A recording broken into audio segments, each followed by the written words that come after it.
Hello et bienvenue dans ce premier épisode de la saison 3 de Booster d'efficacité.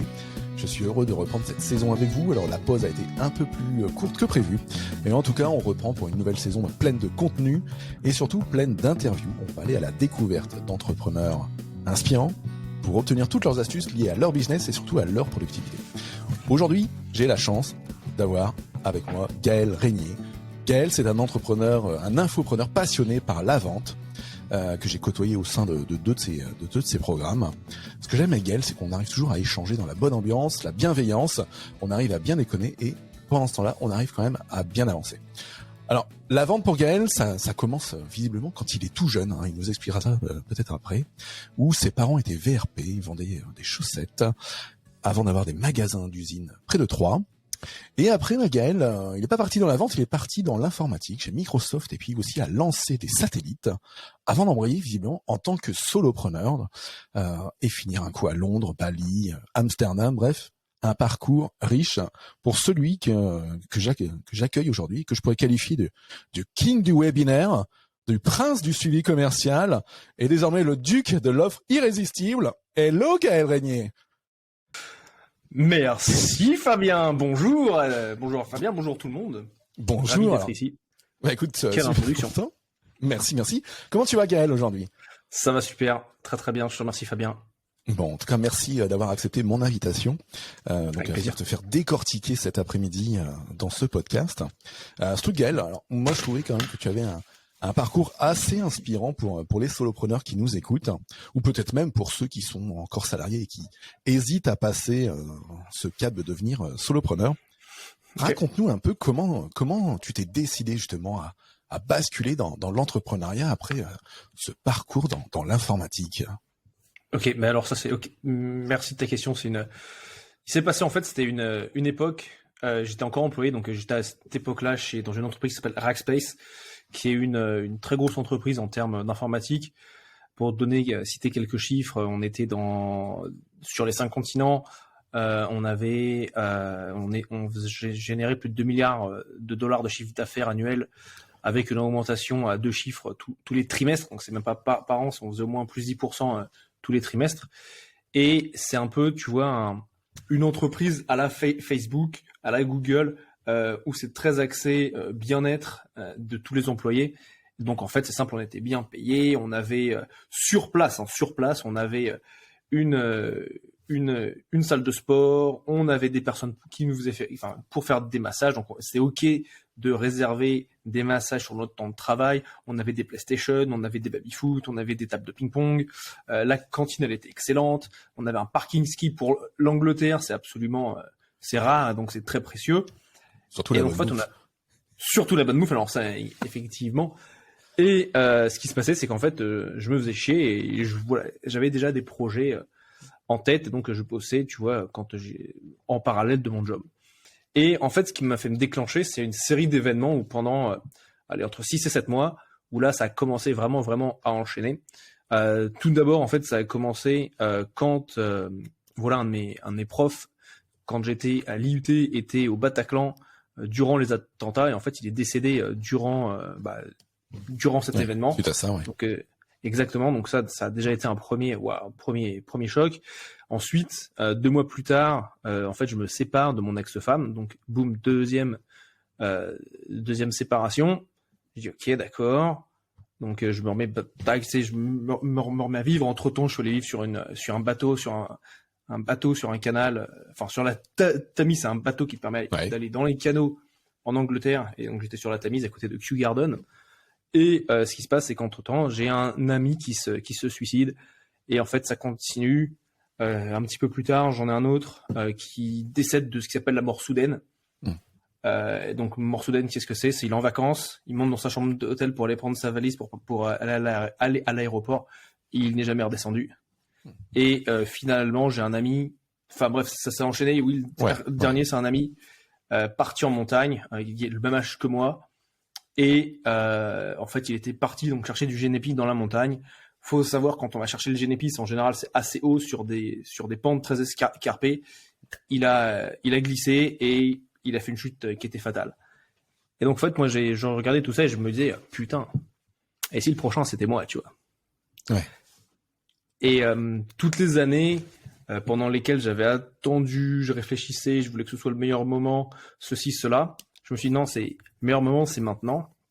Et donc en fait, ce que j'avais fait, je suis tombé sur des vidéos d'un coach, en gros coach de vie, mon premier coach de vie que je savais même pas que ça existait avant. Et je trouvais que ce que le gars disait, c'était vraiment fantastique. C'est une personne, un Polonais qui habite à Londres, qui s'appelle Michael Serwa. Vraiment fantastique. Il faisait ce qui s'appelle du high ticket, donc il avait vraiment des tarifs qui pour moi à l'époque me semblaient importants. Mais je me suis dit ok, le mec il sait de quoi il parle. Il va droit au but et je trouvais ça intéressant. Donc entre un mix entre voilà un taf qui me plaisait moyennement, des personnes qui décédaient autour de moi, une séparation, pas mal d'instabilité, je me suis dit ok, ça c'est quelque chose je pense qui va m'aider à avancer. Et donc en fait je suis allé travailler avec lui et en fait on s'est rendu compte que c'était ok de partir. Et donc en fait on a travaillé ensemble et boum, j'ai effectué cette transition. J'ai donné ma démission le 12 juillet 2016 et elle a été acceptée le jour de la Révolution française, le 14 juillet. Oh, dis donc, c'est un autre signe. C'est un signe du destin, exactement. C'était ma révolution. Et depuis, voilà, très heureux d'avoir pu faire ce pas. Et voilà, en fait. Et alors, du coup, quand tu te rapproches de ce Polonais vivant à Londres, et c'est quoi? Alors, tu vas le voir, tu lui proposes tes services, comment ça se passe, ce jour-là? Pas du tout, c'est lui, en fait. Enfin, c'est moi qui prends rendez-vous. Moi, j'ai des clients. Ouais. Et je suis allé le voir pour comprendre un petit peu plus ce qu'il offrait. On avait eu, comment dirais-je, j'avais pris rendez-vous. En fait, en prenant rendez-vous, tu vois, moi, ça m'intéressait de savoir plus, de clarifier également mon projet et de voir dans quelle mesure est-ce qu'il pouvait m'aider. Ouais, donc au départ, tu vas le voir pour te faire coacher, en fait, du coup. Absolument. À sortir de ça, ok. À 100%, j'y vais pour me faire coacher et j'y vais voilà pour avoir vraiment un point de vue extérieur de quelqu'un qui soit neutre et qui soit pas qui me dise pas ce que j'ai envie d'entendre, tu vois. Ouais. Oui. Et avec qui j'ai parce que ça c'est toujours le risque avec je dirais avec les proches ou autres qui vont nous un peu nous dire non, vas-y pas, reste dans ton job salarié, c'est pas grave, ce qui se passe à côté ou ceci, cela. C'est exactement ça. Exactement. Yes. On dit toujours que le premier cercle n'est pas forcément le meilleur conseiller. Qui vaut mieux aller chercher un petit peu plus loin. Et donc du coup, alors, il t'aide à franchir ce cap. Oui. Et du coup, tu te lances dans quoi alors à ce moment-là? Alors moi, donc, je suis tombé mais complètement par hasard dans le copywriting. Donc copywriting, pour ceux qui ne savent pas, c'est l'écriture publicitaire. Donc c'est comment être amené à influencer avec les mots. Comment le choix des mots fait que quand tu choisis les bons mots, ça va créer une réponse chez la personne qui les écoute. Et en fait, donc il y a toute une façon de faire, toute une psychologie, toute une compréhension de l'être humain qui est nécessaire afin d'y arriver. Ça, c'est quelque chose moi qui me passionne. Et je suis tombé dedans, mais complètement par hasard. Donc, je revendais des services d'un logiciel qui s'appelle Infusionsoft. Donc, Infusionsoft, c'est un système qui permet de créer des newsletters, de l'emailing, ainsi de suite, automatiquement. Et mon partenaire, qui était à l'époque en Australie, me dit « Mais tu devrais t'intéresser au copywriting. » Je dis « Mais qu'est-ce que tu me racontes du copywriting ? Copywriting, qu'est-ce que c'est ? J'ai aucune idée. » Bref, et je cherche un peu et je tombe sur une formation d'un mec qui est australien, qui est basé qui est écrit pour le Wall Street Journal, qui est écrit pour des économistes, ainsi de suite, sur comment bien écrire. Donc ça, c'est une première approche du copywriting. Ouais, c'était vraiment top parce que j'ai vu les résultats quand je le faisais dans mon business, donc dans l'entreprise qui m'employait, et j'écrivais mieux, moi français, que des collègues anglais. Donc ça, c'était excellent. Donc première étape. Et ensuite, j'étais dans un groupe à l'époque qui était animé par un entrepreneur américain qui s'appelle Ryan Levesque, le groupe s'appelait Next Level Mastermind, et un des participants qui s'appelle Lucas Rechevski était copywriter, et à chaque fois que je posais des questions, il me répondait et ses réponses étaient très pertinentes. Et du coup, je l'ai suivi, je regardais ce qu'il faisait, et quand il a lancé sa première offre, donc ce qui s'appelle du copywriting de Marketing Jack, ou Direct Response Copywriting en anglais, j'ai fait sa formation et j'ai été dans la deuxième cohorte, et c'était vraiment fantastique parce qu'à ce jour, ça m'a donné, tu vois, des fondations en termes de marketing qui sont vraiment extraordinaires en termes de comment aborder un marché, comment être unique dans un marché. Aujourd'hui, c'est ce que j'appelle le positionnement distinctif quand on crée des offres irrésistibles. Et c'est quelque chose qui fait vraiment la différence. Ouais, du coup, tu commences ta première brique en fait par le marketing et comment vendre en fait, hein, et comment utiliser les mots pour vendre, quoi. Exactement. Alors que je dirais pour moi l'erreur de beaucoup d'entrepreneurs, c'est de commencer par créer le produit tel qu'on a envie parce que c'est comme ça qu'on se lance et tous ces aspects marketing viennent à côté et si on les met de côté trop longtemps, en fait on n'a pas de résultat et on vend pas en fait. Oui, Ou par exactement. accident, je pourrais presque dire. Oui. C'est ça. Tu voulais dire quelque chose? Non, t'as tout à fait raison, tu vois, c'est dans le marketing, c'est plus, je dirais, de la vente accidentelle, tu vois. Yes. Et alors du coup, ton business à ce moment-là, c'est du coup de te mettre à être copywriter là. C'est ça. Donc moi, mon business, c'était comment être copywriter. Je vendais mes services à d'autres entrepreneurs. Au début, j'ai commencé en Angleterre, donc avec des Anglais, vu que je vivais à Londres. Et je me suis vite rendu compte que les Anglais me disaient ouais, c'est cool ce que tu fais, mais comme t'es pas anglais, est-ce que tu vas bien parler l'anglais, patati patata, et bien l'écrire? Donc j'avais ça d'un côté, de l'autre côté en France, ça se vendait entre guillemets tout seul ou les gens venaient à moi. Ouais. Donc j'ai arrêté de parler au marché anglais pour me concentrer uniquement sur le marché francophone. Ok. Et oui. J'allais dire ça, c'est quand? C'est quoi? C'est fin 2016, 2017 Ça, c'était fin 2016, début 2017. Ouais. Ok. Et donc, du coup, là, tu diriges vers le marché français. Donc, tu te rapproches de la France ou c'est à ce moment-là où tu pars beaucoup plus loin de l'autre côté de la Terre? Non, j'étais toujours en Angleterre, mais juste avec les réseaux sociaux, Facebook principalement, ça fonctionnait très bien, tu vois. Et comment du monde salariat, du coup, à ce moment-là, du monde salariat où tu es rythmé par les réunions, rythmé par, je dirais, tous les cycles de l'entreprise, cycle hebdo, cycle mensuel. Comment tu te retrouves après, donc du coup freelance, globalement, à écrire pour des gens. Comment ça se passe pour ta gestion du temps, pour ton organisation à ce moment-là? Est-ce que c'est facile ou est-ce que c'est compliqué parce que il y a plus tous ces rythmes de l'entreprise? Alors, moi, ce que j'ai fait en démarrant mon activité, j'étais en fait dans un accompagnement en dev perso, en coaching, qui durait 7 mois si je me souviens bien. Et en fait, ce que je me suis dit, c'est que j'avais eu vraiment cette question de la structure, tu vois. Et je me suis dit, ok, avoir ça en place, ça va me permettre de me structurer et de faire les choses, voilà, avec un certain rythme et ainsi de suite. Donc j'avais, si tu veux, cette participation dans ce programme qui, d'un côté, m'a bien aidé, d'un autre côté, avec un peu de recul, je me dis, est-ce que ça n'a pas été une béquille qui me dit, ok, mais est-ce que voilà, tu vois, est-ce que ça n'a pas retiré, si tu veux, ma propre responsabilité d'organisation, en me disant, voilà, je délègue l'organisation dans ce coaching à la place de me dire non, c'est bon, je sais, je vais pouvoir m'organiser tout seul, tu vois. Ouais, donc du coup ça. Tu me suis? Ouais. Non. Ouais, ça t'a permis d'être béquillé, mais est-ce que c'était bon? Est-ce que c'était le bon truc, quoi? Ouais, c'est ça. Est-ce que c'est le bon truc d'être béquillé ou est-ce que ou pas, tu vois? Et en fait, je me suis rendu compte avec le recul que peut-être pas, tu vois. Mais tu vois, j'étais content de le faire. Qu'est-ce qui te fait dire que peut-être pas avec le recul alors pour que ça puisse aider ceux qui nous écoutent?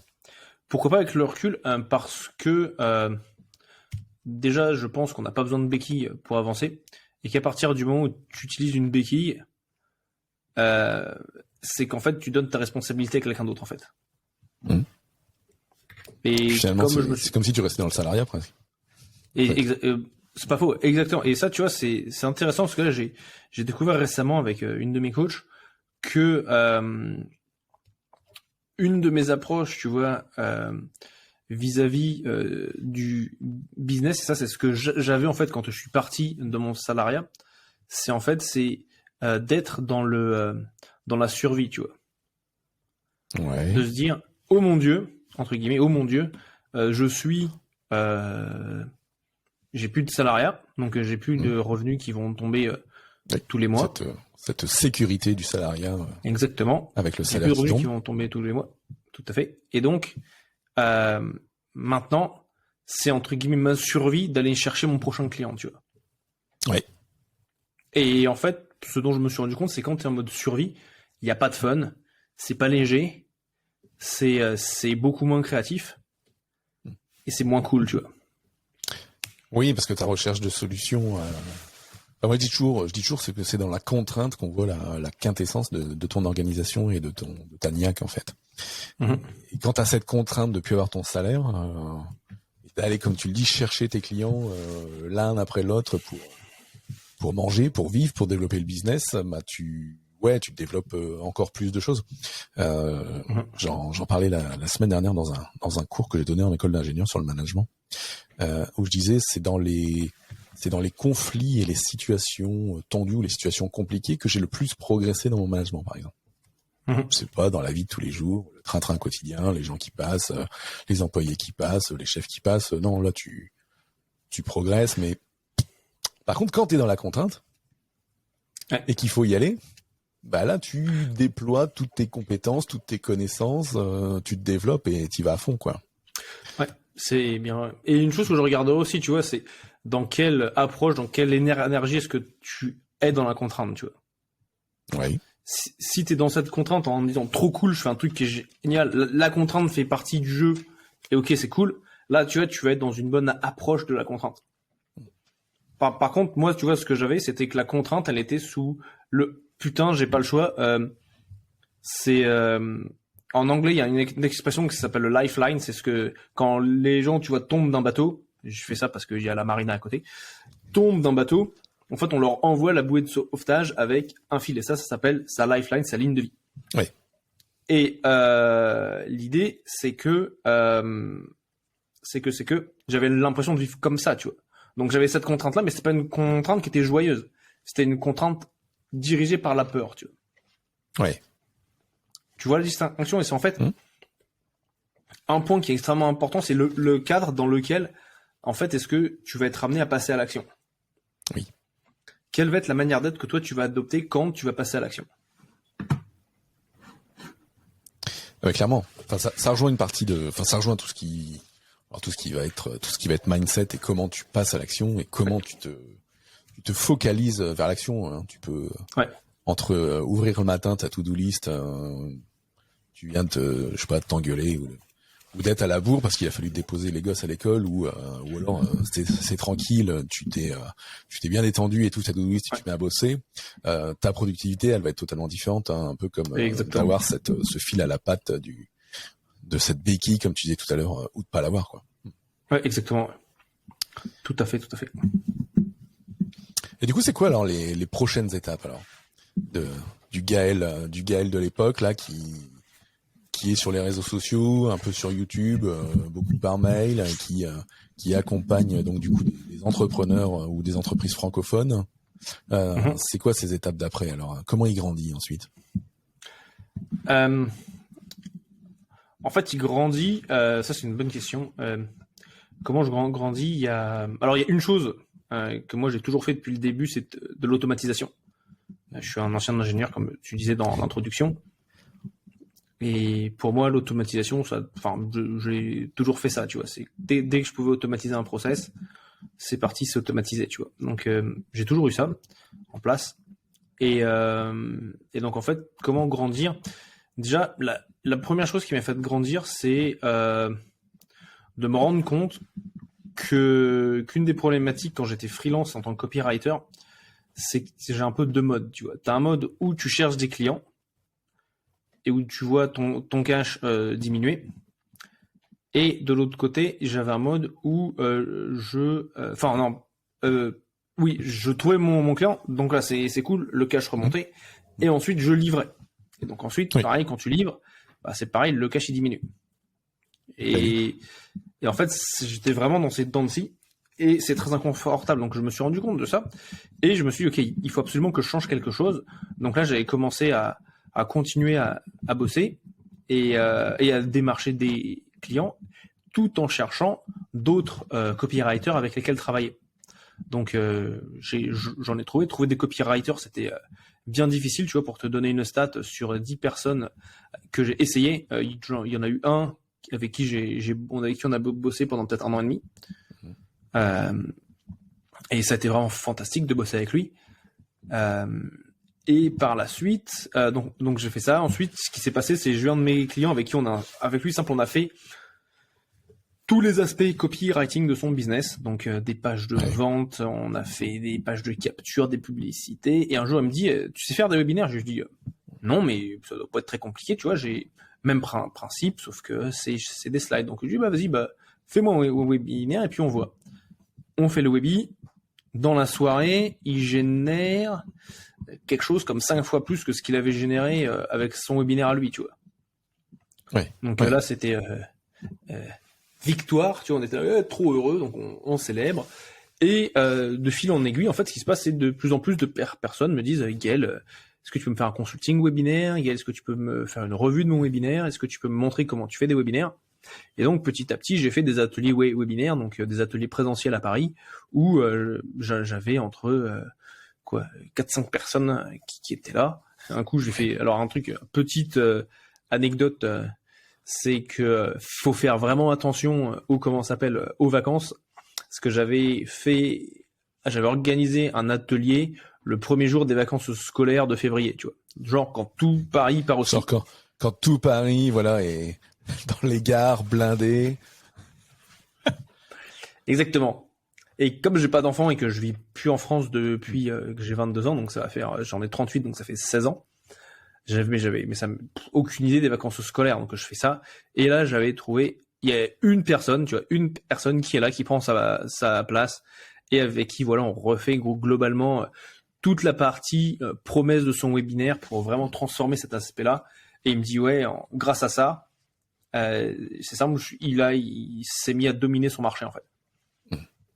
Et donc on a passé vraiment une journée ensemble à fond à bosser sur tout son message, tout ce qui va le rendre unique, tout ce que ses clients veulent vraiment trouver les bons angles, les bons mots pour que ce soit le plus percutant possible. Et boum, ça explose. Et donc première chose, c'est ce que j'ai toujours, en sachant que ça c'est aussi dans l'année, pour ajouter à l'anecdote, 2 jours plus tôt, c'était un lundi, je me souviens, et c'était la veille ou l'avant-veille, j'étais sur scène devant 200 personnes, tu vois, à donner une conférence sur la thématique de la vente. Ouais. Donc, je suis passé de 200 personnes à 1 personne. Et en fait, ce qu'il faut se dire, c'est qu'en fait, moi, c'est mon point de vue, c'est je livre peu importe l'audience qui est en face de moi. Ouais, mais je dirais le show doit être fait, quoi. C'est quand on est quand on est entrepreneur et qu'on accompagne des gens, qu'il y en ait une dans la salle ou 50 ou 200 ou 3000, on se doit de leur donner la valeur qu'ils sont venus chercher, quoi, et pour lequel ils ont payé, quoi. C'est exactement ça, tu vois. Et c'est pas se dire oui, c'est moins bien, c'est pas cool, c'est ta c'est ta. Non, pour moi, c'est voilà, il est là. En plus, la personne se déplaçait depuis Angers. Donc moi, j'étais là, j'étais prêt. On a passé vraiment une journée fantastique. Et vos résultats, c'était ouf, quoi. C'est boum, avec cette personne, ça a vraiment et ça a transformé son business à lui et également des centaines d'autres personnes, tu vois. Donc c'était vraiment vraiment chouette, quoi. Bon, en même temps, lui, il a eu un QI monstrueux parce qu'en fait, d'un atelier où t'es 4-5 et où du coup, bon, tu poses tes questions, mais chacun y va, à se retrouver à avoir un atelier dédié avec le king du webinaire. Exactement. C'est le jour et la nuit, tu vois. Donc exactement, ouais. Vraiment cool. Donc c'est là où j'ai effectué mon pivot. Donc c'est une chose que j'ai été amené à faire. Tu vois, j'ai commencé copywriter, après j'ai fait copywriting spécialement dans les webinaires, uniquement dans les webinaires.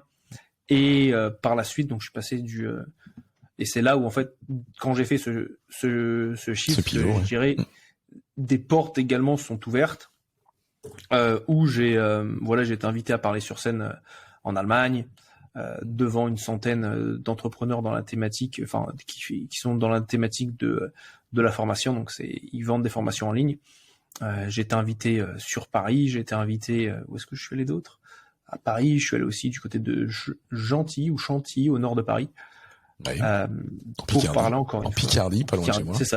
C'est ça. Pas loin, enfin, en direction de l'aéroport Charles de Gaulle. Là. Ouais. Et oui, donc ça commence à se décanter. Et puis petit à petit, tu vois, je me suis passé de ça à faire du coaching pour encore une fois avoir plusieurs clients en même temps. Parce qu'encore une fois, le copywriting, c'est cool. Copywriting de webinaire est associé à des honoraires plus importants. Par rapport au fait de ce que ça rapporte un webinaire, tu vois, quand tu es amené à générer plusieurs dizaines de milliers d'euros dans un webinaire en une soirée, eh bien, ça justifie plus facilement d'avoir des tarifs à 7 000, 10 000, voire plus sûr, par webinaire, tu vois. Ouais. Mais là, tu restes toujours dans un aspect, je vends de la presta, donc du temps, en fait. Et du coup, quand en fait, t'es toujours dans ce mode freelance de je cherche des clients et je livre. Je cherche des clients, je livre. Ouais. À quel moment tu itères ce modèle? C'est-à-dire à quel moment j'itère ce modèle? Bah, en fait, globalement, hein, pour moi qui te connais, tu n'es plus que dans un mode je cherche du client, je livre. Je cherche du client, je livre. T'as toute une facette, t'as un certain nombre de facettes désormais dans ton business où tu as pu, je dirais, alors monter en gamme ou aussi faire en sorte que c'est pas que ton temps qui est transformé en argent en fait, hein, dans ce premier mode. Avec ce pivot d'après ou cet accompagnement complémentaire sur le suivi commercial par la suite, quoi. Bah, c'est principalement ça, tu vois. Ensuite, ça va être j'ai toujours cet aspect, je pense à, je dirais 80% de mon temps, tu vois. J'ai certaines formations, mais les formations sont toujours accompagnées de coaching. Enfin, je dis du coaching, mais ça peut être de l'accompagnement ou du consulting. Donc ouais, j'ai quand même ça qui est quand même qui joue pas mal aussi au niveau de mon entreprise, tu vois. J'ai des formations, oui, certes. Par contre, encore une fois, les formations, je les ai pas vendues en frontal pour une raison qui était simple, c'est que je souhaite que mes clients mettent en place ce qu'on voit ensemble. Ouais. Et que faire une formation pour faire une formation, pour moi, jusqu'à maintenant, je me dis j'ai pas suffisamment de contrôle sur ça, je peux pas suffisamment les pousser pour qu'ils avancent. Je peux peut-être changer d'avis à un moment, tu vois, de me dire c'est à eux de prendre leurs responsabilités à 100%, tu vois. Et d'ailleurs, ça fait partie des réflexions que j'ai à l'heure actuelle. Où je suis en train de transitionner plus vers de l'accompagnement de groupe, qui s'avère d'ailleurs, c'était ce qu'on avait fait ensemble sur la création d'offres irrésistibles. Tout à fait. Où c'est quand même bien puissant de se dire l'énergie du groupe elle est fantastique. Les résultats qu'ils ont, en fait ils ont tous créé leur offre irrésistible à la fin de l'accompagnement. Donc moi j'étais là, wow, excellent. Vous avez tous des slides prêts à montrer à vos prospects pour faire une vente. Donc je suis là, ok, d'accord. C'est quand même bien cool tout ça. Exactement. Et vous vous entraidez entre vous, donc je trouve ça vraiment vraiment chouette, quoi. C'est là où cette émulation de groupe, elle permet quand même de transcender ce qui peut être fait dans n'importe quel accompagnement. Pour autant, je dirais il y a toujours. Moi, je te rejoins sur l'aspect formation. Enfin, je veux dire les formations en ligne pour n'importe quel infopreneur, solopreneur, on se dit c'est le truc. Entre guillemets vite fait, ou alors le truc qu'on va créer de manière monstrueuse avec des milliards de vidéos, mais c'est quelque chose où on rejoint après la responsabilité individuelle de le mec qui achète ou la dame qui achète. Après il faut qu'elle se connecte, il faut qu'elle aille voir, etc. Il faut qu'elle avance. Il faut qu'elle fasse le taf. Il faut qu'elle fasse le taf et on peut se rendre compte quand même assez facilement que s'il n'y a pas quelqu'un pour prendre la personne par le collier là comme ça et lui dire tiens ta formation t'en es où, tiens ton truc t'en es où. Pourquoi t'as fait que les 2 premiers jours sur les 27 en fait les gens gaspillent de l'argent, peuvent aussi se retrouver à sauter de formation en formation et puis en fait à jamais progresser en fait. Et je te rejoins pleinement sur il y a que le coaching annuel ou il y a que l'accompagnement de groupe qui fait que les gens après progressent et y vont parce que ils sont du coup redevables à quelqu'un d'autre. Ouais. Il y a cette espèce de partenaire de redevabilité qui est le coach ou qui est le groupe, qui fait que si je veux pas me retrouver entre guillemets à avoir l'air con face aux autres, allez, j'y vais. Ou après, s'il y a une bonne énergie, bah tout le monde se motive, s'automotive, et puis allez, on y va les gars, et on fonce quoi. Et ces modèles-là, pour moi, c'est des modèles. Je ne vais pas dire d'avenir parce qu'ils existent déjà, mais c'est les meilleurs modèles pour pouvoir faire progresser et transformer les gens. Ouais, bah quand tu regardes, tu sais, quand tu prends l'exemple de la classe, quand tu es à l'école, à l'université ou que sais-je, c'est un modèle de groupe. Hein. Oui, c'est tout une à fait. personne avec un groupe. Enfin, nous on était, quand j'ai été dans mon école d'ingénieur, on était peut-être 200 personnes, je crois, C'est ça. Moi aussi, on était 250 par promo. Voilà. Divisé en 5 filières de 50. Voilà. Bon. C'est pas là où t'as la meilleure émulation. L'émulation, elle va être plutôt dans un petit groupe ou autre. Ouais, c'est quand tu vas voir, c'est en général, tu sais, quand tu vas faire des travaux pratiques, tu sais, des TD, tout ça, où vous allez être en petit groupe, entre 5, 6, peut-être 10 max, et que vous allez créer un truc qui est vraiment cool, quoi. Ouais, exactement, oui.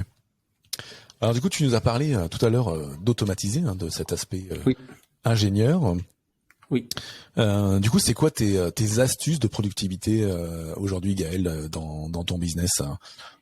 Qu'est-ce que tu as mis en place pour être productif chaque jour ou chaque semaine, si tu te laisses des jours pour toi ou pour ta compagne. Alors, ce que j'ai mis en place. Alors, déjà, il y a un aspect. Alors, la dernière chose que j'ai mise en place et qui est vraiment, vraiment top, c'est donc dans mes accompagnements, j'ai des groupes qui sont créés sur une application qui s'appelle Telegram, qui est un concurrent de WhatsApp. Et en fait, pour obtenir l'engagement des différents participants et gérer certains aspects du groupe, en fait, j'ai mis en place des robots qui me permettent en fait d'être sûr que peu importe ce qui se passe, les membres vont recevoir un message à telle heure, tel jour, de manière régulière et assurée. Ce qui fait que si moi, donc je voyage beaucoup, si moi, par exemple, je suis pas derrière mon ordinateur, derrière mon écran, que je fais autre chose, je sais que mes clients vont avoir cette expérience qui va leur permettre, peu importe ce que Gaël fait, enfin en gros que ce soit plus dépendant uniquement de moi, mais que eux aient l'expérience. Donc ça, c'est la première chose. Les logiciels que j'utilise, il y en a un qui s'appelle Make, make.com, qui permet d'automatiser des tâches. Un autre que j'ai, c'est Zapier, donc pareil, qui permet d'automatiser des tâches. Et ce que je fais notamment, donc en termes d'automatisation au niveau de la vente, ça va être tout ce qui est, par exemple, quand un prospect va prendre un rendez-vous avec moi, il va rentrer automatiquement dans un système d'automatisation par email, ce qui fait qu'avant l'appel avec moi, il aura déjà vu des vidéos quand je suis sur scène qui vont lui apporter de la valeur pour qu'il se dise voilà ce qu'il fait, voilà qui il est, ça m'intéresse ce qu'il fait, je veux en savoir plus.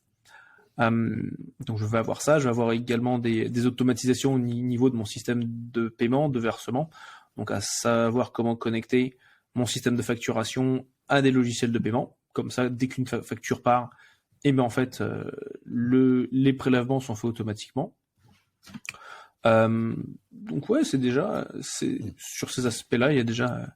Ok, donc là tu as simplifié, je dirais, une grosse partie de tout l'aspect logistique, je dirais, donc cet aspect séquence mail, etc., toutes ces automatisations, alors Make et Zapier, donc que je mettrai en lien de l'épisode et que j'utilise moi-même énormément dans les automatisations. Alors moi, pareil, pour faire plein de trucs, quand je dépose par exemple avec Zapier, quand je dépose l'épisode de podcast, ça crée automatiquement un article de blog sur mon site avec le player et les notes de l'épisode en dessous.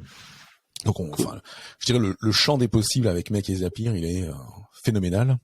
Et c'est vrai qu'il y a que Make qui permet de revenir sur ce que tu disais juste avant, sur cette animation client dans Telegram, parce que Zapier n'a pas de bot là-dessus. Je dirais alors, donc ça c'est de l'aspect automatisation. Mais après, est-ce que dans ton business, du coup, toi, chaque jour, est-ce que tu as des rituels, est-ce que tu as des façons de te concentrer, des façons de te mettre à bosser, est-ce que tu as une to-do list ou est-ce que tu as 5000 post-it sur ton bureau? Bonne question. Alors, je suis assez fluide par rapport à ça. En fonction des des différents mois que j'ai, de mes différentes périodes de focus. Donc là, par exemple, on bosse principalement sur les conférences Momentum vendre en ligne, dont tu es intervenant. Un expert conférencier. Un expert conférencier, exactement. Et ça va vraiment dépendre, tu vois. Je vais avoir. Alors oui, j'ai des routines. Le matin, par exemple, je sais, là, je fais des étirements. Donc tous les matins, je vais faire à peu près 20 minutes, une demi-heure d'étirement. Ensuite, voilà, donc c'est la préparation de ma journée. Je vais faire peut-être un peu de méditation. Je vais aller peut-être lire un livre, des choses comme ça avant, en démarrage. J'aime bien aussi être amené à marcher pendant ma journée. Maintenant, alors moi, c'est ce que j'ai remarqué. C'est que quand ma routine, elle est... En fait, pour faire simple, c'est comme si tu avais deux types d'actions. Ouais. Des actions, tu vois, qui sont alignées avec ce que tu veux et des actions automatisées.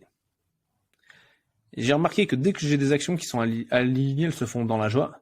Et dès qu'elles sont automatisées, bah, c'est un peu plus dur à kiffer vraiment ce que je fais, tu vois. Donc en fait, ce que je fais depuis quelques temps, c'est en fait, je refais mon planning à la main de la journée, tu vois. Donc je vais ouvrir mon iPhone, je vais aller dans Notes et je vais marquer, voilà, à 7h, le réveil sonne. De 7h à 7h30, je vais être en snooze, tu vois. À 7h30, je vais aller faire mes étirements. Non mais ça, il faut être clair, tu vois. Je ne vais pas être le seul, tu vois. À 7h01, t'es pas debout dans tes pantoufles. Ça m'est arrivé, tu vois. Dans certaines phases, oui. Ça m'est arrivé d'être à 7h le réveil sonne, à 7h01, j'étais en basket pour aller courir, tu vois. Ça, c'est complètement une possibilité. En fait, j'ai appris à adapter ma routine et mes habitudes en fonction de ce que je fais, tu vois. Ouais.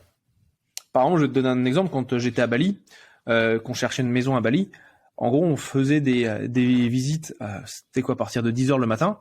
Et après, je me plaignais que j'arrivais pas à rien faire. Enfin, en gros, il est 10h et je me mets à travailler, il est midi, il est 1h et c'est pas bien. Blablabla. En gros, je faisais mon petit...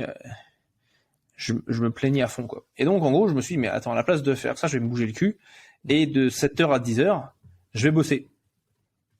Donc, en fait, là, c'est pareil, j'ai inversé ma routine en me disant, bah, le matin, boum, c'est parti, je vais bosser. Donc, de 7h à 10h, j'avais déjà fait quasiment tous mes trucs de la journée. Ce qui fait que j'ai des zen pour aller visiter les maisons. Oui. Et en fait, c'est de savoir comment m'adapter en fonction de la situation. C'est ça. Et donc j'ai ça, donc je vais avoir ensuite des routines, donc de noter ce que je vais faire, quand est-ce que je vais le faire, à midi ce que je vais manger au petit-déj, ce que je vais manger le soir, à quelle heure je m'arrête de bosser, à quelle heure je vais aller me coucher, pour en fait préparer déjà dans ma tête tout le déroulé de ma journée. C'est ça. Et là c'est magique. Ouais, moi c'est ce que j'appelle le rituel quotidien dans les accompagnements que je fais. Et c'est rigolo parce que cet aspect écrire les choses et préparer sa journée à l'écrit, moi c'est bien souvent ce que je conseille aussi, parce que ça permet, le pouvoir de l'écriture avec un stylo sur une feuille amène ton esprit à se projeter dans l'action en fait. Ouais. Alors que juste ouvrir et regarder, bon bah ouais ok j'ai ça et j'ai ça, alors que de réécrire, voilà tiens à 10h je vais, je sais pas moi, faire ma page de vente, à 11h j'ai un appel, ah bah oui tiens c'est avec tel client, ça me fait penser à ça, et le pouvoir de l'écriture et du coup de l'analogique il est clairement à prendre en compte en fait. Ouais. Et tu vois, c'est même aussi une occasion que moi j'utilise pour me dire à quel point je vais kiffer la journée qui arrive, tu vois. De me dire ouais, ok, je vais écrire ça, je vais parler à Fabien, qu'est-ce qui va se passer, on va faire un podcast. Comment ça va se passer? Ça va être génial, on va avoir une super conversation. Je sais pas du tout de quoi on va parler, il veut pas me donner des questions. Il a pas voulu me donner de questions, il y aura pas de script. Alors je dis ok d'accord, il va falloir que ça le fasse bien. Il dit mais t'inquiète pas, ça va bien le faire. Ok, ça va bien le faire. Donc en fait je me projette déjà dans ma journée qui arrive et c'est vraiment génial, tu vois. Je suis à fond, je suis là, je me dis ok c'est trop cool quoi. Et en fait ça me permet de préparer mes journées en avance et de pouvoir gérer mes différentes priorités tout en, parce que moi c'est ça le truc, moi ça m'est arrivé de passer par des phases d'organisation très carrée, très militaire, qui dure un certain temps, mais après je me rends compte que je me lasse et ça me fait perdre mon énergie. Et dès que ça me fait perdre mon énergie, tu vois, je le fais, mais je suis pas heureux. Et je me dis, ça sert à rien, si tu fais ça que t'es pas heureux, donc je lâche l'affaire. Enfin, j'arrête de le faire pour faire autre chose, tu vois. Donc en fait, je quand même une certaine fluidité dans mes journées, dans mes semaines, et ben pour avoir les différents trucs qui me font kiffer, en fait, de pouvoir les faire. Du coup, est-ce que ce serait le conseil que tu donnerais au Gaël il y a 5-10 ans de planifier des journées sur ce qui le fait kiffer? 100%. 100%? Quel autre conseil tu lui donnerais au Gaël d'il y a 10 ans, là? Que si tu vois qu'il y a un truc que tu fais pas, enfin que tu prévois de faire, que tu as mis dans ton agenda avec une récurrence de tous les jours, mais que tu le fais pas pendant 3 jours à une semaine, retire-le de ton agenda. Arrête de te stresser avec ça. Ouais, c'est des trucs qui t'ont stressé, ça? Ouais, en fait, tu vois, c'est de me dire, ok, je vais planifier. Premier exemple qui me vient en tête, je vais planifier une publication Facebook par jour et me forcer à le faire, tu vois. Si je le fais pas, en fait, tu vois, ah putain, j'aurais dû le faire, je l'ai pas fait. Et tu vois, tu te couches en te disant, ah putain, j'aurais dû le faire, mais j'ai pas fait, je suis pas un bon ceci, un bon cela. Tu sais, c'est genre, je vais pas avoir de clients, je suis qu'une grosse merde, je vais rater ma vie. C'est ça, en fait. Ouais, alors, c'est toute la culpabilité qu'on va se donner. C'est ça, c'est exactement, c'est la culpabilité qu'on va se donner. C'est exactement ça, quoi. Alors qu'il y a pas lieu d'être. Donc, le retirer pour arrêter, en fait, de créer de la charge mentale qui est complètement inutile.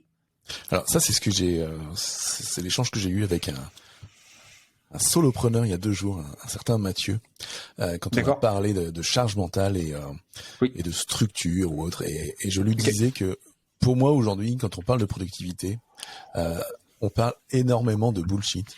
Pour moi, on force les gens à vouloir à tout prix rentrer dans un cadre de prends à tout prix un logiciel ou colorie les cases dans ton agenda toutes les 2 heures pour te faire des créneaux. Crée-toi des structures ultra figées. Et en fait, tout ça fait que on se retrouve dans ce que tu appelais tout à l'heure les actions automatisées, celles qui nous amènent pas de kiff. Et celles que du coup on va à reculons et qu'on ne fait pas, tel que ce post Facebook qu'on ne fait pas chaque jour parce qu'on l'a écrit pourtant dans notre agenda chaque jour. Et pour moi aujourd'hui on est en particulier avec je dirais ce monde rempli de distractions, de notifications, de surcharge. Enfin on arrive dans de la surcharge mentale et à amener de la culpabilité aux gens qui ne réussissent pas à cocher toutes les cases de leur putain de to-do list chaque jour, quoi. Alors est-ce que c'est ça qui fait avancer dans le business? À mon avis, non. À mon avis, c'est là, un temps, je peux te dire, c'est contre-productif. Et alors, 2 choses. La première chose, c'est moi, j'étais amené à faire, tous les trucs que tu peux voir qui sont type le Miracle Morning. Alors ça, je l'avais fait pendant un moment. Pareil, tu vois, c'est dès que tu prends un truc comme être une religion et que tu kiffes plus, pose-toi des questions. Ouais. Parce que tu vois, j'avais fait ça, la 12 Week Year, ça aussi c'est un très bon concept, ça marche bien, mais c'est très dans la tête et pas vraiment dans le cœur de ce que tu veux faire. Et c'est comment en fait, je pense qu'on te donne des bons cadres, on te donne des bonnes approches. La seule chose qu'on t'a pas dit, c'est comment faire en sorte de continuer à kiffer quand tu les mets en place et quand tu le fais. Et comment, quand tu le fais pour le 3e mois de suite, pour le 100e jour consécutif, tu kiffes autant que le premier jour. Oui. Et c'est ça qui est clé, tu vois. C'est ça qui est clé. Se rendre compte que n'importe quel truc que tu fais, c'est le prendre comme si c'était la première fois que tu le faisais. Bien sûr, avec l'expérience que tu en as tirée. Oui. Après, je partage exactement le même avis que toi sur Miracle Morning que j'ai testé aussi à plusieurs reprises et à chaque fois sur des périodes courtes et après où ça s'arrête pour diverses raisons. J'ai testé 12 Week Years aussi qui amène un aspect super intéressant. Mais en fait, alors si on prend 12 Week Years, donc qui est une façon de s'organiser pour en faire autant en 12 semaines que sur une année complète, soi-disant. Ça reste toujours un truc avec une structure rigide, des étapes à faire toujours de la même manière, et où il manque toujours ce putain de kiff, en fait. Il manque ce qui... Et on arrive à un truc où tu te retrouves dans le monde de l'entreprise avec des indicateurs. Voilà, l'indicateur de la semaine. Voilà, c'est quoi? C'est ça, c'est ça, c'est ça. Ah ouais, puis la semaine prochaine, est-ce que je me suis amélioré, pas amélioré? Alors des indicateurs, il en faut, mais si on retombe dans le technocratique de l'entreprise avec des indicateurs pour tout et rien, on perd le kiff et on perd ce qui nous a amené aussi bien souvent à devenir entrepreneur et du coup à se recréer un job salarié ou de se créer un business. Ouais. Exactement. Ouais. Oui. Vas-y. Il y avait une autre chose que je voulais dire à mon Gaël d'il y a 10 ans, c'est follow the plan. C'est suis le plan, follow the plan. J'ai cette tendance où je suis très très bon en stratégie. Ouais. Et je suis très très bon pour rédiger ma stratégie et faire des plans et tout ça. Mais aussi je suis très très bon pour quand je le mets en place de revouloir faire une nouvelle stratégie, tu vois. Et en fait, la simple phrase de follow the plan, suis le plan, suis le plan, suis le plan, suis le plan, suis le plan, tu sais, tu fais un plan de marche, tu le suis, et vraiment d'avoir confiance dans ce plan de marche. Donc ça, c'est un plan qui est, un conseil qui est vraiment très puissant. Ouais. C'est ce qui permet après au colonel Hannibal Smith de dire j'adore qu'un plan se déroule sans accroc. Exactement. Hannibal Smith, pas Hannibal Lecter, hein, c'est pas pareil. Non, c'est pas pareil. Le plan sera pas le même. Hein. Le plan sera pas le même, non. Gaël, tu nous as parlé donc, alors t'as ton organisation à toi, des rituels. On a parlé de ce rituel quotidien de faire ta journée. Tu as parlé d'automatisation. Est-ce qu'il y a des choses que tu délègues dans ton business, ou est-ce que tu es le solopreneur qui fait tout seul, qui a son organisation et qui n'a pas forcément d'équipe parce qu'aujourd'hui ça te convient parfaitement? Bah écoute, jusqu'à récemment, j'avais pas grand monde dans ma team. Là, je commence à en avoir un petit peu plus, tu vois. Donc j'avais sur certaines campagnes, je vais avoir des assistants virtuels qui vont m'aider notamment à répondre sur LinkedIn pour réserver des appels, donc sur la partie commerciale. Je vais avoir aussi mon comptable, donc qui va m'aider avec la comptabilité, faire les chiffres, ainsi de suite, de manière plus régulière. Donc je commence à mettre en place, tu vois, petit à petit ces différents aspects de mon business, et plus ça va, plus là justement j'y pense pour passer plus de temps, je dirais, dans ma zone de génie et en fait livrer certains projets, en gros que je puisse conserver vraiment mon aspect créatif, mon aspect créatif et structure, et d'avoir quelqu'un, tu vois, qui soit là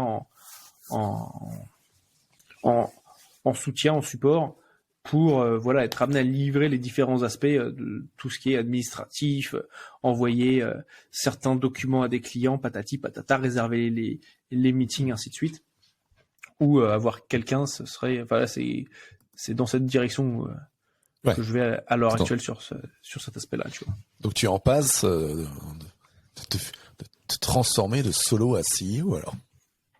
C'est ça. Bah là j'ai déjà, en fait, tu vois, des personnes qui bossent avec moi. Maintenant là, c'est d'en avoir d'autres pour être amené à développer mes ailes, que ce soit plus uniquement que le business ne soit pas uniquement que du Gaël, mais d'avoir vraiment une structure, un plan, des processus qui soient amenés à livrer, tu vois, et vraiment à réfléchir non pas uniquement qu'est-ce que moi je peux livrer, mais quelle machine est-ce que je peux mettre en place, quelle organisation, quelle structure mettre en place pour transformer un prospect en client et que ce client obtienne le résultat qu'il désire. Oui. Toujours avec cet aspect customer care qui est important pour toi. Ouais. C'est ça. Bah, tu vois, j'ai fait 4 ans chez Rackspace. Rackspace, c'est considéré comme l'une des meilleures entreprises en termes de service client dans l'hébergement informatique. Donc l'hébergement de sites internet. Donc moi j'ai toujours eu ça, j'ai fait ça pendant 4 ans. Quand je suis parti, je me suis dit moi je vais continuer à propager le mot du eux ils appellent ça fanatical support, donc un support client qui soit fanatique, tu vois. Donc c'était assez incroyable, tu vois. Il y avait certaines choses qu'on faisait, c'était du genre quand on bossait pendant longtemps avec les clients, on leur envoyait des pizzas à distance. Il y en a certains qui étaient un coup c'est arrivé, il y avait un client qui était bourré, qui envoie un message au support pour qu'on lui envoie un taxi pour qu'il aille le chercher. Ouais. Donc oui. C'était des trucs qu'on allait, ce qu'on dit en anglais above and beyond, c'est au-delà des attentes. Et moi c'est ce que je souhaite apporter à mes clients. faire en sorte que quand ils sont en fait avec moi, en gros simple, c'est j'ai cet objectif de me dire que comment faire en sorte que mes clients aient besoin de travailler avec moi et après c'est tout, tu vois. Qu'en gros ils aillent pas voir ailleurs. Ouais. Parce qu'est-ce que j'ai la possibilité de les servir sur leurs problématiques. Donc bien sûr dans mon spectre à moi, tu vois, je vais pas. Bien sûr. Moi, tu vas pas te mettre à vendre des accompagnements en productivité, par exemple. Exactement, c'est ça, tu vois, c'est ça le délire, tu vois. Je vais pas les aider sur leur productivité, tu vois. Moi, je fais ma tambouille, mais c'est pas ce que je veux faire. Enfin, c'est pas mon délire. Et par contre, quand il s'agit de l'aspect marketing, de l'aspect vente, ainsi de suite, comment être amené, voilà, dans ce que je fais, à prendre un client, le développer, faire en sorte, voilà, qu'il puisse passer des paliers et qu'il continue à avancer. Et quand un client, et ça m'est encore arrivé cette semaine, un client me dise, putain, ce que j'ai vu avec toi, j'ai encore vu chez personne d'autre et pourtant j'ai fait plein de formations. Alors, premièrement, moi j'étais surpris parce que c'est normal.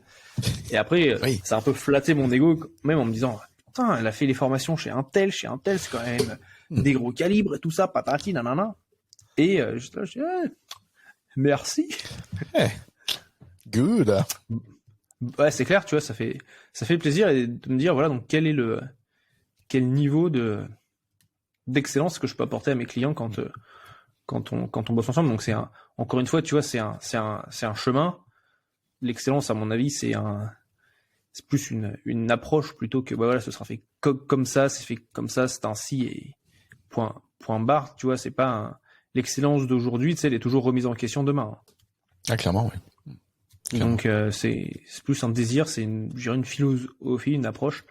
Et puis tu vois, ça me permet aussi, c'est quand même un avantage, c'est que moi j'ai pour objectif de comment faire en sorte, et ça c'est quelque chose qu'on voit pas énormément, tu vois, chez les personnes qui sont sur le web, enfin qui vendent des offres sur le web. Moi je viens avec des parents qui viennent de business plus traditionnels.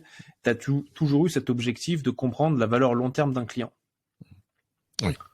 Donc pour moi, j'ai toujours cet objectif en tête de me dire comment servir un client de telle sorte que j'accompagne son parcours de croissance. Oui. Pour pas qu'il vienne acheter chez moi uniquement une fois, mais qu'il ait la possibilité, voilà, il va commencer par cette première porte, ensuite il peut passer sur cet accompagnement-là, et ensuite celui-là, un petit peu comme ce que tu as fait, tu vois. Ah oui, tout à fait, oui. Mais en fait, c'est comme tu dis, qu'est-ce qu'on peut amener dans son champ d'expertise sur l'échelle de valeur et de transformation qu'on peut amener aux clients, ouais. C'est ça, exactement. Alors du coup, Gaël, justement, dans toute cette échelle de valeur et de service, qu'est-ce que tu peux aujourd'hui apporter à des solopreneurs, alors je dirais débutants ou confirmés? C'est quoi les produits phares du Gaël en 2022 et peut-être les pistes pour 2023? Les pistes pour 2023. Alors merci de tes questions, Fabien. Alors pour faire simple, je vais te parler alors en anglais le mot c'est framework, c'est un modèle global en fait pour développer des business. Donc c'est le modèle qui s'appelle COMV. Alors c'est les 4 étapes par lesquelles passer, mais en fait pour être amené à déclencher des ventes et surtout d'être distinctif, d'être différencié dans son marché. Et la problématique que je vois en fait avec beaucoup d'entrepreneurs, surtout les personnes qui vont être débutantes, les personnes qui sont déjà lancées, elles ont une dynamique qui est complètement différente et généralement mes clients c'est plus des personnes qui sont déjà lancées, c'est pas des personnes qui sont en phase de concept. Phase de concept, ça n'est pas pour moi. Par contre, si c'est déjà lancé, écoute bien ce qui suit. Donc les 4 étapes, donc COMV. La première, c'est d'avoir une communauté de clients idéaux amoureux. La deuxième, c'est d'avoir une nouvelle offre irrésistible. Une fois que tu as ta nouvelle offre irrésistible, tu vas pouvoir la marketer auprès de la communauté de clients idéaux et amoureux. Et après l'avoir marketé, tu vas être amené à la vendre. Et c'est vraiment respecter ces 4 étapes. Avoir une communauté, avoir une offre irrésistible, la marketer et la vendre. Donc ça traverse ces 4 étapes-là. Donc à travers ça, moi je vais avoir des accompagnements, voilà, qui commencent tout d'abord. Ça c'est la première chose, ce qui va faire la différence pour n'importe quelle entreprise. Pendant que la majorité des entreprises vont se battre à avoir des tarifs qui vont être faibles, au milieu d'une concurrence qui est plus pléthore, enfin où on a de plus en plus jour après jour, à essayer d'avoir des prospects et avoir plein de prospects, mais en fait tu te rends compte que ton taux de conversion reste relativement faible. Je me dis en fait ce qui se passe, c'est quand tu regardes en amont la problématique, notamment la problématique numéro 1 d'offre irrésistible. Quand tu as une offre qui est complètement différenciée sur ton marché, moi c'est ce que j'appelle avoir un positionnement distinctif sur le marché. Quand tu as un positionnement distinctif, c'est simple, il y a toi et tous les autres. Et à partir du moment où il y a toi et tous les autres, qu'est-ce qui se passe? Tu montres de la valeur supplémentaire. Je vais te donner un exemple. Je parlais avec un chef d'entreprise il y a quelques jours qui souhaite faire certifier ses formations. Et il avait devant lui, il me dit, Gaël, j'ai 3 devis devant moi d'entreprise, voilà, qui me proposent de faire certifier ma formation. Ils me disent tous la même chose. La seule chose qui va faire la différence, c'est le tarif. Et le tarif, il y a quelques centaines d'euros de différence. Il dit, et moi, je fais comment la différence? Comment est-ce que je sais lequel est le mieux pour moi? Il me dit, au final, il m'a dit, je suis allé avec celui avec lequel j'avais un meilleur feeling. Ouais. Donc, en gros, tant que tu es dans cette situation-là, tu laisses l'avenir de ton entreprise au feeling, à l'émotionnel que tu vas laisser aux gens, et c'est pas quelque chose qui va être guidé. Donc en gros, tu as zéro contrôle par rapport à ça et tu vas te battre sur quelques euros, tu vois. Ouais. Mauvaise réponse, tu vois. Alors que quand tu es amené à avoir un positionnement qui est distinctif, à être différent des autres, à montrer que tu apportes plus de valeur, que tu comprends mieux ton client, ton marketing va se faire plus facilement, de manière complètement plus aisée. Une fois que tu as le marketing qui est fait plus aisément, les gens comprennent la différence que tu apportes, donc la vente devient naturelle.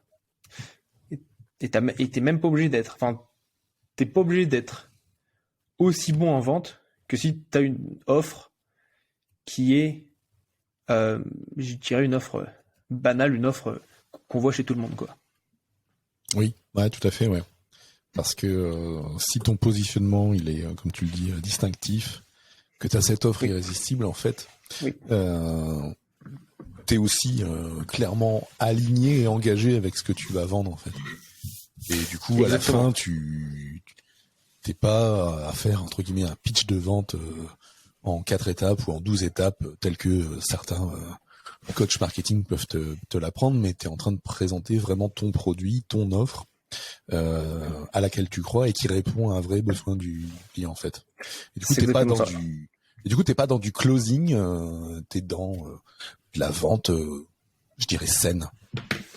C'est exactement ça, parce que du coup, c'est le next step, ça devient logique de devenir client, tu vois. Ouais. Alors du coup, donc, tu nous as parlé de ton framework, hein, donc ton COMV, donc d'avoir cette communauté, cette offre irrésistible, de savoir la marketer pour réussir à la vendre à cette communauté de clients. Oui. Du coup, c'est quoi les produits que tu proposes du coup aux solopreneurs expérimentés du coup? Expérimenter ça, ouais. Et même aux entreprises qui sont plus avancées. La porte d'entrée, à l'heure actuelle, elle est simple, c'est sur la nouvelle offre irrésistible. La nouvelle offre irrésistible, c'est des accompagnements que je fais en groupe, dans lequel, voilà, globalement, en 10 semaines, tu repars avec ta nouvelle offre irrésistible, tu l'auras présentée devant notre groupe. Donc, on crée un groupe devant lequel tu es amené donc c'est au sein de ma communauté à moi. Et tu auras ton feedback, donc ce qui va te permettre à toi d'être prêt à la présenter à ton prochain prospect. Donc, tu as les slides prêts à y aller. Donc, tu auras ton positionnement distinctif. Tu as en fait les aspects qui font que tu es prêt à vendre. En plus, tu auras aussi ton marketing qui va être fait au passage. Donc, tout ça dans cet intervalle de 10 semaines et de manière très fluide. Tu vois, c'est de manière logique. C'est l'ingénieur est là. L'ingénieur a mis en place un processus de A à Z. Tu le suis de A. Tu as un input, tu as un output et ça fonctionne. Tu vois. Et donc, tu follow the plan, merde. Et tu suis le plan, c'est ça, exactement. Tu arrives, tu suis le plan et tu as le résultat à la fin. Et magie. Donc ça, c'est vraiment la première porte d'entrée. Ensuite, voilà, j'ai d'autres offres aussi bien donc en suivi commercial. Le suivi commercial aussi, c'était un de mes sujets un de mes sujets pas préférés, mais c'est un sujet, en fait, un de mes amis me demandait, Gal, comment tu fais en étant à Londres pour être dans des podcasts, avoir écrit un livre, avoir qu'est-ce que j'ai fait d'autre, et avoir été sur scène, avoir été invité sur scène, et ainsi de suite, et être visible partout. Je fais, il suffit que je garde contact avec les gens, je m'entends bien avec eux, je crée de la valeur, je leur apporte des trucs qui sont cool pour eux, et on a des bonnes conversations, et puis ils m'invitent. Je dis, tu sais quoi, tu devrais en faire une formation. Du coup, j'ai fait une formation sur le suivi commercial, où je montre à des entrepreneurs, donc là, cette fois-ci, qui sont un petit peu plus en phase de démarrage, comment être amené à créer un suivi commercial, comment créer de la relation avec leurs prospects.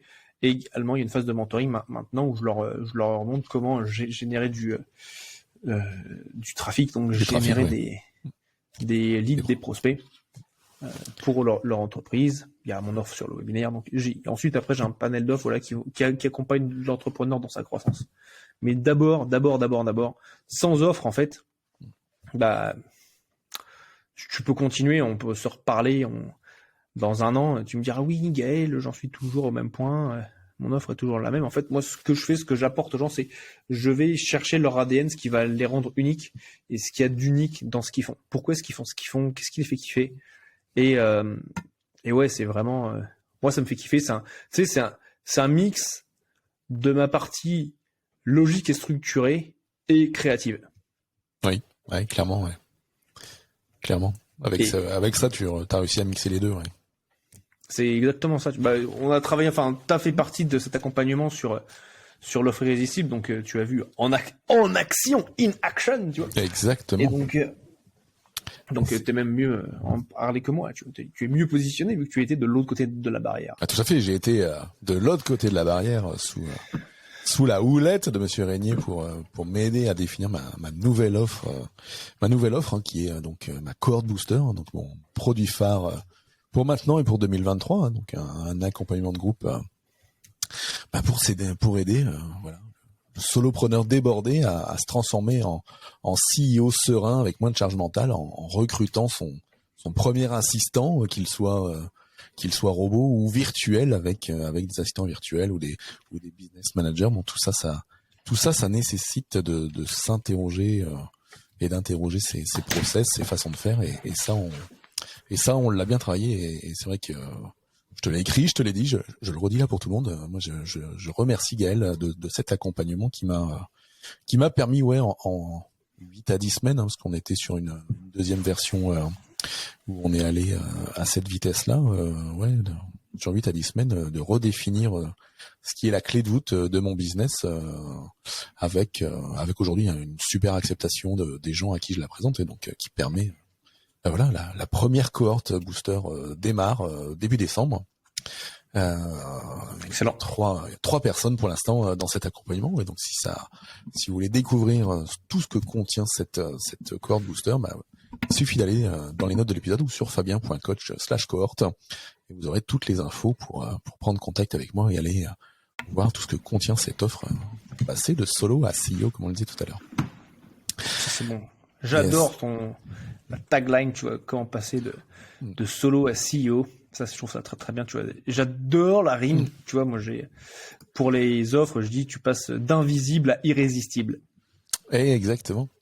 Ouais, mais après, le choix de la tagline, quel que soit ce que l'on fait, que ce soit une formation, un accompagnement ou même un post Facebook ou LinkedIn, a forcément son impact direct ou indirect sur les gens. Ouais. Gaël, écoute, merci pour tout ça. Moi, j'ai passé un super moment. Dans lequel on a appris un petit peu plus sur toi et sur ce que tu peux amener. Pour finir, j'aurais une dernière question. Vu de toi, quel est le piège dans lequel chaque solopreneur qui débute tombe? Et que tu aimerais dire au Gaël de 2016? Moi, je l'aurais dit, c'est focus-toi sur créer une offre irrésistible. On parle beaucoup de tout ce qui va être tunnel de vente, prospection, mais tu peux avoir, tu vois, ça rassure d'avoir des prospects, mais si tu as des prospects que tu convertis pas, demande-toi à quoi bon. Et c'est vraiment ce que je me suis, je me serais donné comme conseil. Parce qu'à la base, tu vois, moi j'ai commencé à étudier l'offre irrésistible Noël 2021, l'année dernière, où je me suis dit, ok, j'ai envie de vraiment creuser le sujet plus que ce que je faisais déjà, tu vois. Donc là, j'ai pris des bouquins, je peux ça, et c'est là où je me suis rendu compte, mais c'est tellement vaste. Et en fait, et créer ce process, ça a été, bah là, tu vois, cette année, on a fait, je crois, j'en suis à 21 entreprises accompagnées sur cette thématique cette année. Top. Et c'est vraiment cool, enfin, c'est vraiment extraordinaire, tu vois. Donc, à la place d'avoir une offre qui est faite à la va-vite, voilà, prends un moment, prends vraiment du temps pour partager et vraiment être conscient. Parce qu'en fait, ce qui se passe, c'est non seulement ton client le comprend mieux, mais toi aussi, tu vas le comprendre mieux. Quelle est la valeur que tu vas apporter à ton audience, à tes clients? Ouais, clairement. Et ça, c'est vraiment très puissant. Super, Gaël. Un grand merci à toi. Avec plaisir, Fabien. En tout cas, voilà, j'espère du coup que tu as passé un très bon moment. Sans questions. Moi, j'ai passé un très bon moment. Préparées, sans script, sans stress. Très bien, très bien. Non, moi j'ai beaucoup aimé le temps qu'on a passé ensemble. C'était très agréable. C'était des bonnes questions. Il y avait un bon flow au niveau de l'interview. Et puis de l'autre côté de la caméra, en interviewé, non pas intervieweur, ça fait plaisir aussi, tu vois. Eh ben c'est top. Eh ben écoute, merci à toi Gaël. Il me reste plus qu'à vous souhaiter à toutes et à tous une super semaine et on se retrouve très vite pour un prochain épisode de Booster d'efficacité. Ciao ciao. Salut.